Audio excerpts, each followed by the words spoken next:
gente, tudo bem? Hoje iniciamos mais um episódio no nosso podcast Direito Delas. E a nossa convidada de hoje é a Mariana Couvre. Ela é advogada, gerente executiva jurídica e de integridade da Findes. Seja bem-vinda, Mariana. Boa noite, gente. Obrigada pelo convite. É uma honra estar aqui representando uma liderança feminina da Federação das Indústrias do Estado do Espírito Santo para falar um pouco sobre direito delas.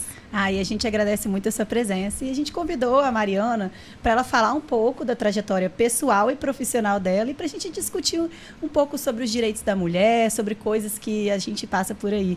E aí, Mariana, conta um pouco para a gente da sua trajetória profissional. Na Federação das Indústrias do Estado do Espírito Santo, a gente tem uma importante liderança feminina, que é a presidente Cris, a primeira mulher presidente de Federação das Indústrias no Brasil. E a gente tem vários cargos ocupados hoje por mulheres, né? Eu estou à frente do jurídico, do compliance, da auditoria interna. A gente trabalha muitos temas com relação à diversidade, à inclusão dentro da federação. Vou citar aqui alguns deles. A gente tem um projeto chamado Encoraja Elas, que é um projeto de alta eficiência com relação à situação de vulnerabilidade social de grande parte das mulheres, hoje vítimas de violência doméstica. É um dos projetos de eficiência que eu já vi, com maior grau de eficiência que eu já vi, né? Já observei muitos projetos, a minha área de especialização é o compliance, me debruço sobre a questão da diversidade, do compliance de gênero há algum tempo. E o Encoraja Elas, ou Empodera Elas, que é o nome dos produtos que a gente vende por meio da federação. A gente capta dados das mulheres em situação de vulnerabilidade social no estado do Espírito Santo, vítimas de violência doméstica, e a gente profissionaliza essas mulheres em cursos técnicos profissionalizantes dentro do Senai, que é um dos S's da indústria hoje, que compõe o sistema Findes, e faz com que essas mulheres ingressem no mercado de trabalho. As grandes indústrias compram esse projeto e trazem essas mulheres para se profissionalizar e absorvem no mercado de trabalho delas. 100% quase das mulheres que fazem o curso, são inseridas no mercado de trabalho. Isso dá uma real chance delas se desligarem de seus companheiros ou maridos violentos, por meio de uma profissão, né, por meio de ter condições financeiras, de dizer não, dizer um basta, efetivamente denunciar, sair de casa com seus filhos e ter a sua profissão, que também dá uma chance de melhoria da autoestima. Claro. Então, assim, eu aponto sempre esse projeto do Encoraja Elas, porque é um projeto muito inovador e que a gente tem vendido para as empresas e tem funcionado muito, é uma verdadeira política pública que hoje a Federação entrega no estado do Espírito Santo. E a gente estava conversando, né, o quanto realmente você provê para essas mulheres um ganho, uma capacidade de se manter é a porta de saída dessa violência, porque muitas vezes a mulher se mantém naquela violência porque ela não tem nenhuma independência. E aí ela não consegue sair ali daquele quadro, né? De violência que ela sofre. Exatamente. A dificuldade de denunciar uma violência doméstica é muito grande. Quando a gente é vítima de um abuso ou de um relacionamento abusivo, de uma violência doméstica, denunciar, como as campanhas fazem, que é necessário denunciar, é muito difícil. Porque a vítima, ela tem um ônus gigantesco da denúncia, né? Da exposição da sua vida íntima, da sua vida familiar. Deve fazer, mas a gente deve proporcionar, enquanto sociedade, enquanto órgãos públicos, a sociedade civil organizada, as instituições, uma real condição para que essa mulher saia. E isso passa pela questão da autoestima, isso é trabalhado no curso do Empodera Elas, do Encoraja Elas. E também proporcionar a condição financeira real, exatamente, para ela ter uma independência e conseguir deixar o esposo, que por vezes ainda temos isso, de ser quem mantém a casa ali e os filhos. Então, é um projeto realmente de alta eficiência que a gente entrega. Eu sou apoiadora do projeto. A gente tem também o Ala Feminina dentro do Sindes Jovem, na federação, onde a gente encampa também esse projeto dentro do Ala Feminina, falando sobre liderança feminina, encorajamento das mulheres em posições de liderança. Então, é bem significativo. A gente estava conversando muito sobre a importância da gente bater nesses temas e falar exaustivamente, porque por mais que a gente veja mudanças acontecendo, ainda é um quadro em que as mulheres estão sempre muito submetidas aos julgamentos. Então, a gente fala lá das redes sociais, que por um lado é positivo, porque nas redes sociais a gente vê temas sendo tratados que antigamente a gente não era. Então, por exemplo, eu vejo nas redes sociais, às vezes eu olho e vejo que um antigo relacionamento meu, eu falo, era um relacionamento tóxico, e eu não sabia. E se eu tivesse aquela informação antes, talvez eu tivesse mais sinais para que eu pudesse sair daquele relacionamento. Mas, ao mesmo tempo, nas redes sociais a gente vê um julgamento gigantesco em cima das vítimas. Esse julgamento que é muito que as pessoas fazem internamente nas redes sociais estão expostos, né? Porque as pessoas acham que podem falar o que elas quiserem. E aí, muitas vezes, uma mulher que está naquela situação de vulnerabilidade vê uma denunciando e vê o que acontece com ela e fala, eu não vou denunciar, né? Eu vou ficar calada. Esse pacto do silêncio ainda é muito grande. Tem muito ônus, né? Então, se tem tanto ônus, é importante mostrar o que tem de bônus nisso, né? De ir ali e divulgar e falar e denunciar o que está acontecendo e sair dessa sombra, né, do companheiro, né, e etc. Tem uma frase da Djamila Ribeiro que fala algo sobre a violência doméstica que eu gosto muito. Diz o seguinte: ser mulher hoje é estar numa situação de alta vulnerabilidade social e vulnerável a todo e qualquer tipo de violência. É quase que ser refém da não-humanidade. E a gente viu isso nos últimos acontecimentos que a gente pode citar, como dessa semana, dos últimos dias, com relação ao estupro de uma parturiente. A gente vê isso noticiado o tempo todo nos jornais.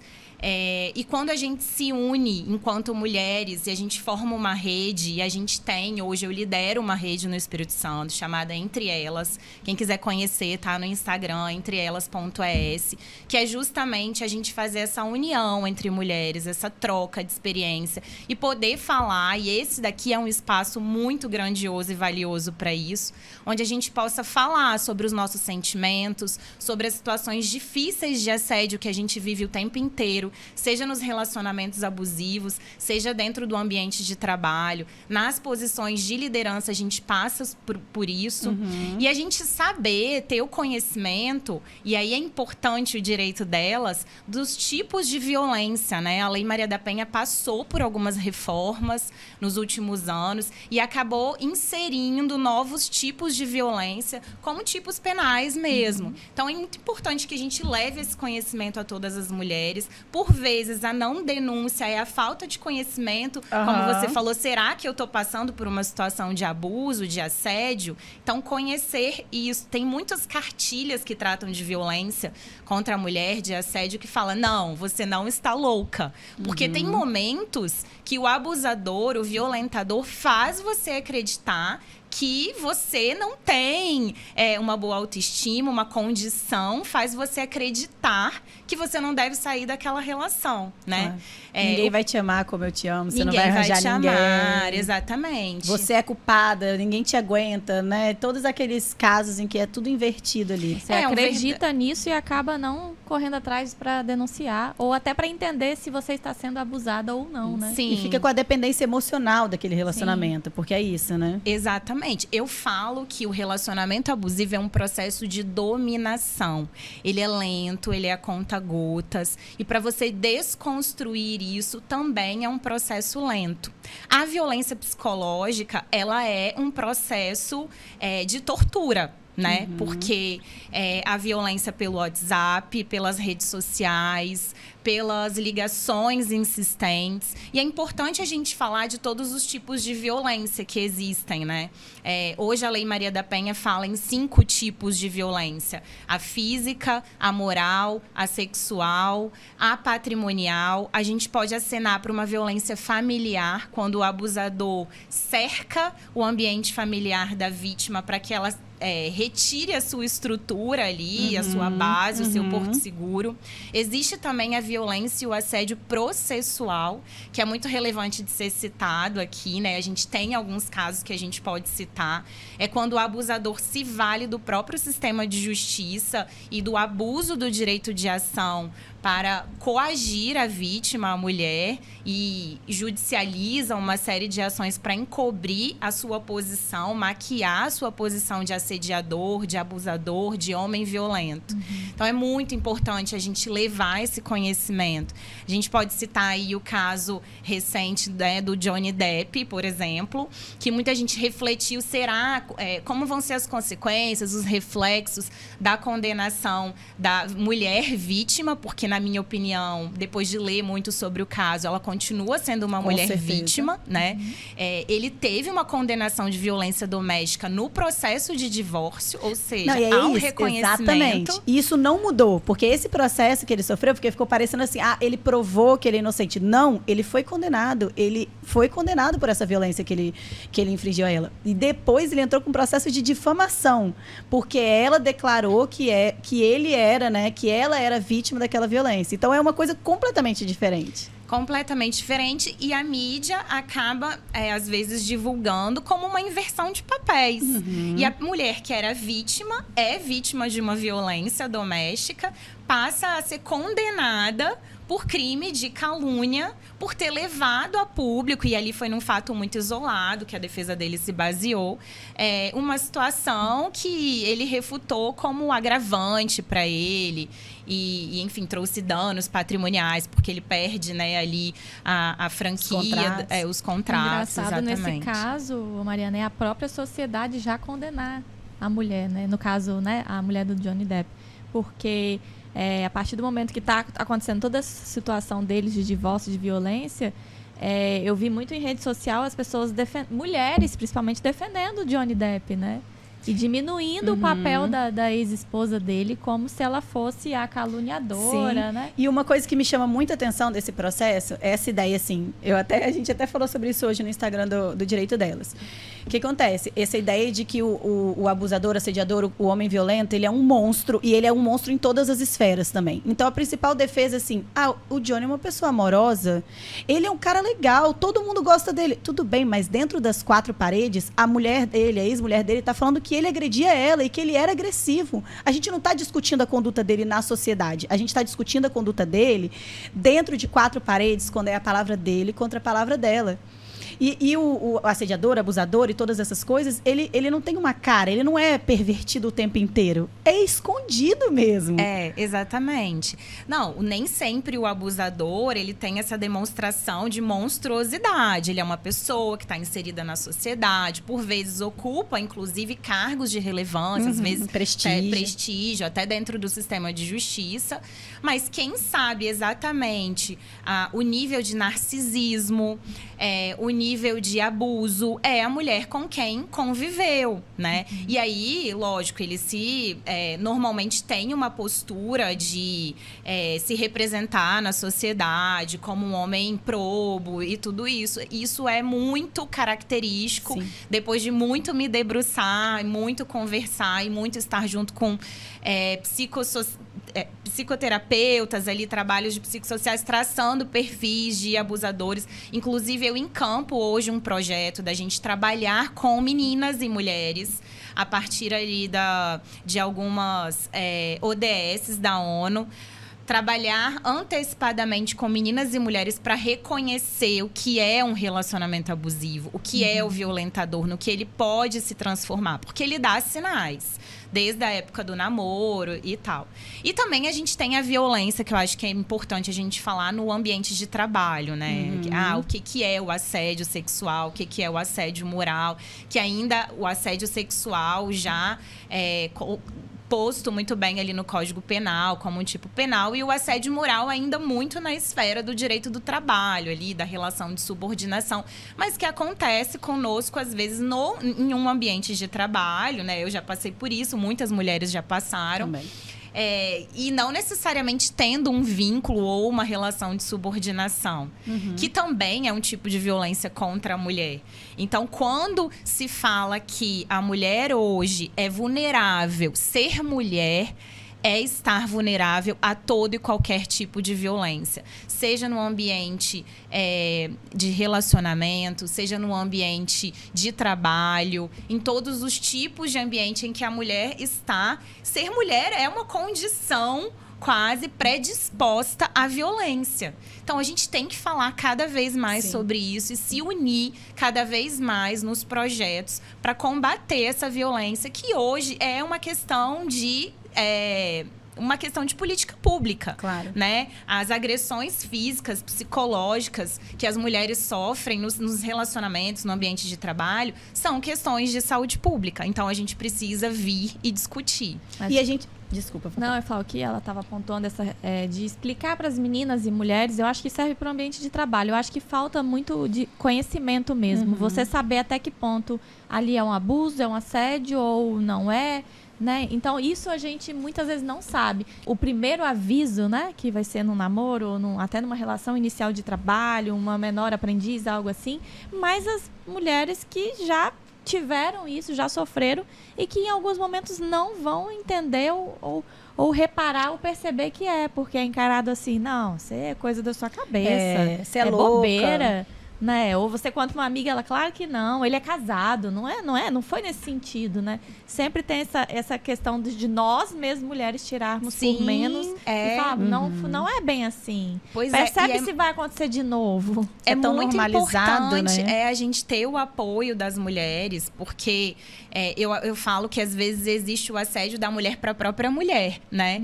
Que ela tá na mesma condição e por vezes ela também não acredita e duvida da condição que a outra mulher vivenciou. Eu acho que tem muito. Mas sabe o isso, que eu acho que acontece? Assim, eu estava até debatendo sobre isso outro dia. Eu não acho que a mulher ela tem uma condição de exercer o machismo como machista, porque ela continua vulnerável.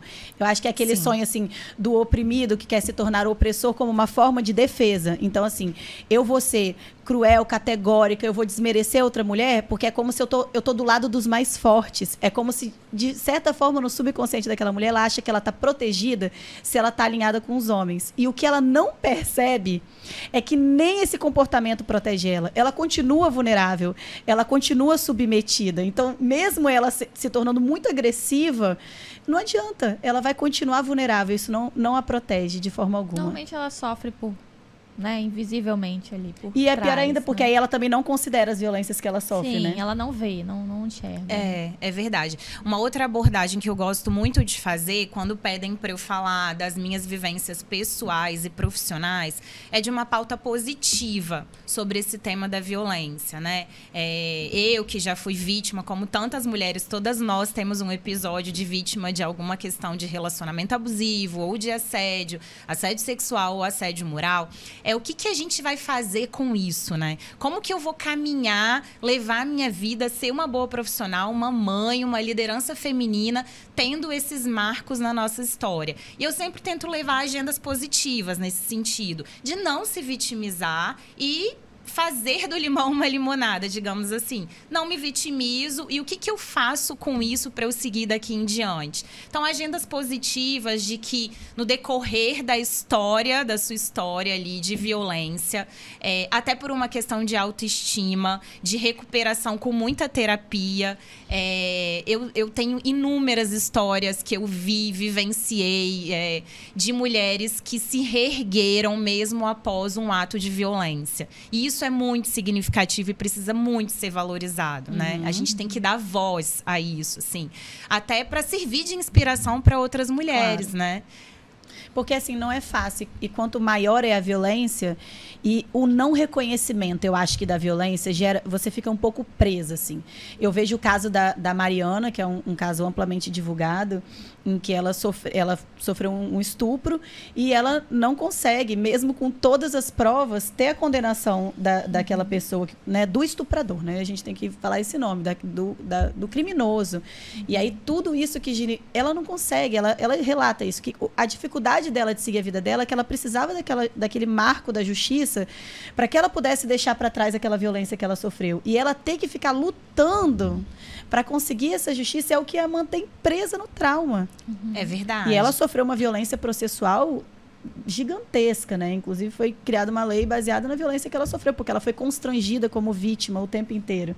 E aí, dentro do sistema de justiça, né? Onde era pra ela estar sendo protegida, né? Ela exatamente. foi exposta ali, né? Que foi muito divulgado, né? Essa exposição da audiência ali que aconteceu. E foi divulgado, inclusive, para desacreditar ela, né? Para colocar ela num lugar... Para trazer essa vergonha para ela. E é isso, a vítima está sempre sendo posta como dúvida, em um lugar de vergonha. Exatamente. É isso. É a vítima fazer com que ela desacredite em si própria, né? Que ela sinta vergonha, que ela não fale, porque quanto menos ela falar, melhor, né? E é isso. E isso é a grande dificuldade de se denunciar. Porque só quem passa pela violência sabe quanto é difícil denunciar. E eu falo, existem várias formas de violência que todas são difíceis de denunciar, né? Claro. A gente vê a violência física, a gente vê hoje um pouco mais a questão da violência psicológica, a questão da violência processual precisa ser abordada, o sistema de justiça precisa abrir os olhos para isso, assim. E é isso, assim, quanto mais a gente falar sobre os casos, enfim, e às vezes a gente é coagida mesmo, né, de tentar falar sobre o assunto, mas o que nos encoraja a falar é encorajar a outra mulher, né? Para quebrar o pacto de silêncio. Né? Exatamente. Esse pacto tão grande que a gente é submetida o tempo inteiro, né? Eu ia falar, por isso que a gente tem o espaço aqui, como é importante a gente, como mulher, estar à frente do próprio podcast e trazer mulheres como você, Mariana, que possa ter voz, né? Ou que já tem voz para poder falar de um assunto tão delicado e que, infelizmente, ainda caminhando, né? A gente tem ainda muitas dificuldades e barreiras para ultrapassar, né? Sim, é verdade. Tem um tema que eu gosto de trabalhar muito dentro da federação e acho que as organizações têm que se voltar cada vez mais para isso. Quando a gente está com a estrutura de integridade que envolve o compliance, a ouvidoria, por onde chegam denúncias de assédio sexual, assédio moral, discriminação, é muito importante que a gente segregue as pautas de um canal de denúncia. O que trata de processo, de denúncias de corrupção, fraude, o que trata de pessoas, e ali dentro fazer um recorte para o que trata de mulheres aqui, o que as mulheres dentro da minha organização estão sofrendo. E hoje a gente tem esse olhar muito apurado dentro da federação, né? A gente vem começando um trabalho de compliance de gênero, com um olhar e um tratamento das denúncias muito separado e diferenciado, trazendo um núcleo de assistência psicossocial para atender essas vítimas quando chegam a esses casos, dentro até da nossa política de diversidade e inclusão. Então, o ambiente para se tratar da violência contra a mulher é todo e qualquer. É dentro do sistema de justiça, é dentro das organizações, é dentro de casa com os nossos filhos. Eu tenho um filho, menino, e eu tenho muita preocupação com esse tema. Eu não quero que ele replique condutas e comportamentos. Eu o educo para ser o homem que eu gostaria que fosse para mim, né? E por vezes as mulheres acabam estimulando um machismo ali na educação. Então é preciso que nós estejamos muito atentas a essas pautas ali nas nossas ações do dia a dia, na forma de educar os filhos, na forma de tratar uma denúncia que chega até você como uma liderança de assédio de uma mulher que está trabalhando com você. Se você for vítima, como você vai levar a sua voz até um canal de denúncia, né? Não se intimidar, não se coagir. Só que tudo isso é um processo longo, demorado. A mulher precisa de apoio para isso, né? Sim. Tem um livro do padre Fábio de Mello que eu gosto muito. Ele fez parte da minha trajetória pessoal, das minhas vivências pessoais e profissionais, que é Quem Me Roubou de Mim. E ele fala exatamente sobre esse sequestro do meu eu. Você sai de uma situação de abuso, de assédio, se você permitir, tão destruída que você não consegue, naquele primeiro momento, recuperar o seu eu, a sua identidade. Quem sou eu? Que é a dúvida, né? Claro. Que o abusador, o violentador coloca na vítima.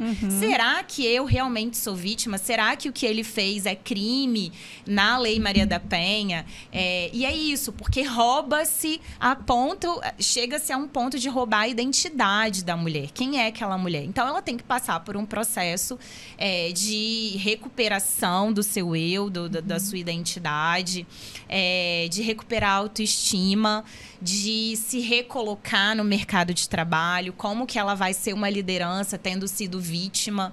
E aí, o que eu falo? É falar sobre o assunto, é dialogar e é buscar pautas positivas, né? O que a gente traz de uma qualificação profissional depois de ter sido vítima de um assédio ou de um abuso? A resiliência, que hoje é muito considerada nas nossas habilidades emocionais quando a gente é avaliada. A paciência, o autoconhecimento, a maturidade, tudo isso. Então, assim, eu falei de várias coisas aqui porque eu acho que essa pauta ela é muito múltipla, né? Sim, sim.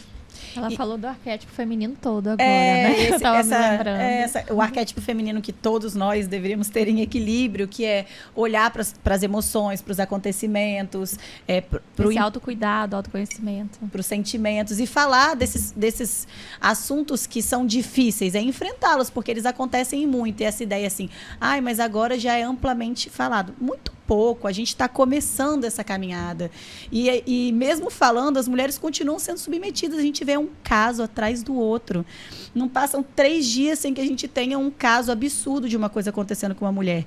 E aí depois, assim, pergunta, mas por que ela não denunciou? Por que ela não falou antes? As pessoas já pararam para ver o que acontece com quem denuncia? O que acontece com quem tem o caso exposto? Então, a gente pegou ali o caso da Clara, infelizmente, que foi exposta contra a vontade dela, numa quebra de sigilo médico. Então, ela adotou todas as medidas legais e, mesmo assim, ela foi julgada, amplamente julgada. Depois a gente vê agora, infelizmente, o caso de uma parturiente, o nível de violência que ela sofre. Então, é o tempo inteiro. E a pergunta nesse caso foi o quê? Por que não tinha nenhum homem lá? O companheiro lá com ela? A culpa não é dela, né? Foi antes. Por que não entrou? Não sabemos, né? Eu pelo menos não tomei conhecimento. Que deveria ter alguém que ela tem direito, da parturiente, que ela tem direito a um acompanhante. Então, ela só está protegida se ela tiver um acompanhante. Porque se ela não tiver um acompanhante, ok, então tem um médico valendo do poder dele para cometer um crime. Era para você confiar, né? Que você está indo ali, né? Precisando daquele atendimento médico. Normalmente são em relações de alta confiança, onde acontece o abuso, o assédio, né? Num relacionamento abusivo, num casamento, num namoro, que você confia na pessoa, numa relação de trabalho. Dentro de casa com a família. Dentro de casa com a família. Essa situação da parturiente, que deposita a sua vida, uma confiança da sua vida ao médico, e ele extrapola aquele direito. E há sempre a tendência de culpar a mulher, né? E de dar muito valor à palavra do homem. Porque se a gente não tivesse uma filmagem desse caso, a gente teria uma lista de pessoas defendendo esse cara, falando o quanto ele é legal, simpático, gente boa, estudioso, e que estão tentando acabar com a vida dele. Mas você sabe que acontecia já algumas vezes e eles quiseram filmar para provar que acontecia. Então, precisou usar uma vítima. Precisou esperar acontecer com uma vítima para conseguir a filmagem para provar que ele já cometia. Porque eram mulheres e sabiam que a palavra delas não ia valer. Eram mulheres que eram num cargo abaixo do dele e sabiam que se elas não tivessem uma prova concreta... Então elas tinham que esperar acontecer de novo, fazer mais uma vítima para falar, olha aqui. Que na verdade era para nem chegar a acontecer. Com a próxima e a próxima. Olha, eu analisando alguns dados, assim, antes do nosso bate-papo, eu vi que em 2021, no ano passado, a cada 7 horas uma mulher foi vítima de violência doméstica. Isso é um dado muito alarmante, e que eu não acho que o sistema de justiça hoje dê conta disso. Então, eu insisto sempre muito assim, quanto mais a gente puder se unir e falar, e as organizações pararem para discutir o assunto, melhor. Até porque não é só o Estado que tem que dar conta disso, realmente, né? É ali nas nossas relações. Quantas histórias eu já ouvi, né, de violência, os vizinhos ouvindo e nada fizeram. É difícil, eu não vou me intrometer. A gente tem que se intrometer. Isso é um assunto de todas nós. Então você é conivente, né? Com a situação. Essa história de em briga de marido e mulher não se mete a colher é exatamente um ditado popular para... permitir exatamente, que aconteça o abuso. Exatamente. E eu estava vendo um vídeo hoje nas redes sociais em que uma menina tá... É simulado, né? Uma menina tá esperando na faixa para atravessar e ela tá de saia. E aí vem um cara e bota o celular por baixo da saia dela, como se ele estivesse tirando uma foto. Ela não percebe. E mostra a reação das pessoas em volta. E as pessoas ficam visivelmente indignadas, mas ninguém faz nada. Assim, eu nem consegui assistir o vídeo até o fim para saber se pelo menos uma pessoa em algum momento falou alguma coisa ou interviu. Mas assim... como a gente tá vulnerável e como não tem ninguém, assim, disposto a defender a gente, sabe? A falar, nem que seja um grito, né? O que você tá fazendo? Nada, ninguém nem alertou ela. Então, assim, é um pouco angustiante, assim. A gente vive com medo, a verdade é essa, assim, né? E o medo, por si só, ele já é um dano. Você viver com medo já é um dano. 30 minutos. Né? E assim, de todos os danos que a gente fala quando você sai, né, de uma situação dessa, o dano psicológico, muitas vezes eles são imensuráveis e irreversíveis. E o que a gente faz com aquela vítima? Qual a compensação que a gente vai oferecer para aquela vítima diante de um dano irrecuperável? O que aconteceu com Clara Castanho, a atriz, é um dano exatamente imensurável, irrecuperável, talvez. Ali a gente tem um envolvimento de uma série de situações, né? A gente tem o vazamento de dados pessoais altamente confidenciais, dados sensíveis. Então, há uma violação da Lei Geral de Proteção de Dados, que hoje é um direito fundamental. E aí, nessa pauta, inclusive, fazendo um link aqui, eu me lembro que eu discutia dentro da Autoridade Nacional de Proteção de Dados, por ser uma matéria minha dentro do Compliance, sobre a LGPD, a Lei Geral de Proteção de Dados, quando ainda era emenda à Constituição, quando ainda era um projeto, né, de emenda à Constituição, os direitos pessoais, os dados pessoais serem direitos fundamentais. E eu ficava me perguntando, será que, por mais que a gente tenha na previsão, previsto expressamente na Constituição Federal, o direito à vida, o direito à liberdade, como direitos fundamentais, será que a gente não vai chegar ao ponto de ter que dizer expressamente na Constituição Federal que direito à vida da mulher é um direito fundamental? Porque, por vezes, me parece que a garantia da lei é só para o homem. Nessas situações de violência, né? E agora, sim, também é muito importante a gente falar da postura de muitos homens que encampam essa causa, né? Porque eu me lembro de alguns webinários que eu fiz e falando de situações da minha vida pessoal e profissional. Será que todos os homens são assim? Não, eu tenho um filho homem e eu não o educo para ser assim. Eu tenho vários amigos que foram decisivos, assim, nos meus processos e nos processos de muitas mulheres.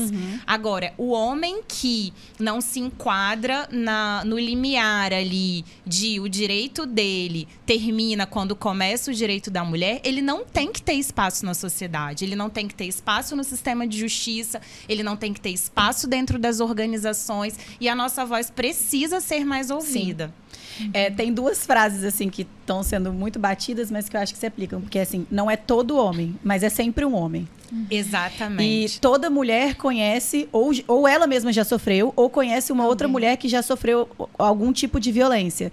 Mas nenhum homem tem um amigo que já cometeu a violência. Então, assim, essas... Não bate, não né? bate, né? Não fecha a conta. Não, e eu acho que é isso. A gente tem que pegar esses espaços, criar novos espaços e ficar batendo nesses temas e falando e usando a nossa voz para muitas mulheres que ainda não têm voz. A gente ainda tem muito pouco, a gente está cavando o nosso espaço para falar e repetir. E eu acho muito bonito o trabalho que você faz, acho muito bonito o que está acontecendo dentro da Findes, esse compliance de gênero, toda essa atenção com a ouvidoria, com dar voz para essas mulheres, o projeto que... tratando da violência doméstica de uma forma efetiva, né? Eu vou pegar essa mulher e eu vou dar ferramentas para que ela saia desse relacionamento. E eu acho que é isso. Eu agradeço por você ter vindo aqui compartilhar isso com a gente. A vontade é falar muito, muito mais sobre o assunto, mas dá muita esperança ver esses movimentos acontecendo, assim. Eu que agradeço, né? Agradeço pessoalmente a vocês. Eu sou fã do trabalho de vocês, do direito delas. Vamos construir mais pautas conjuntas sobre isso.